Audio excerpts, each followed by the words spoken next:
Buried alive, the escape with a diamond ring, the kidnapping of Michelina Lewandowska. In a quiet town in West Yorkshire, Michelina Lewandowska was preparing to head out for a shopping trip with her partner, Marcin Kasprzak. She was in the bathroom, putting on her makeup when she heard her partner returned home. He was talking to a friend, Patrick Boris.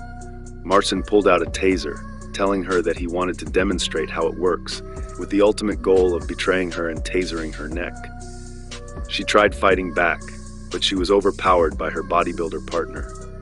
The 300,000-volt electric current left her incapacitated but conscious. They then carried Michelina, sealed her in the box, up the hill, placed her in the hole, and then piled earth both around and on top of the box. Michelina could hear her deepest fear coming true as soil being thrown over the box. She was being buried alive. It was pitch black, and only the sound of spade digging and soil falling on top of the box rang in her ears. She was terrified to try to escape, fearing that they would attack her. Michelina tried her best to keep calm, breathing shallowly, fearing that she would run out of air.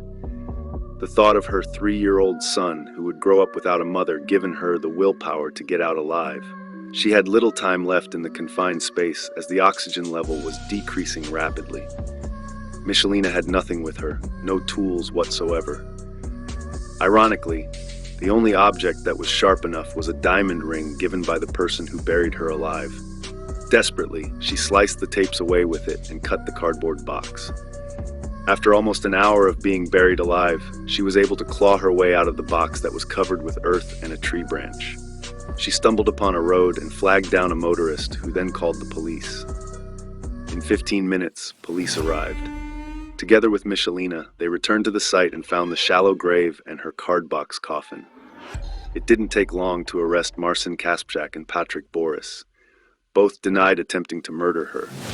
Marcin's defense team suggested that Marcin only intended to scare her. However, while Michelina was buried, Marcin withdrew £500 from her bank account. Prosecutors deduced that the likely motive behind this heinous act was to secure custody of their 3-year-old son, Jakub. Michelina and Marcin met in Poland back in 2005. They migrated together to England for work, and 3 years later, they got engaged. But the relationship turned sour after Michelina gave birth to their son. Marcin had reportedly grown bored of Michelina after 9 years of marriage and thought the girls he saw down at the gym were much better looking. So, on May 28, 2013, he tried to get rid of her by attempting to kill her in what was described as a monstrous act. As Marcin and Patrick were burying Michelina, Marcin talked about how long he had hated Michelina, that it would be better for her to go away and leave their son Jakub with him and his mother. Patrick was only 17 years old at the time, so he was placed in a juvenile institution. Marcin, however, was convicted of kidnapping and attempted murder and was sentenced to 20 years in prison.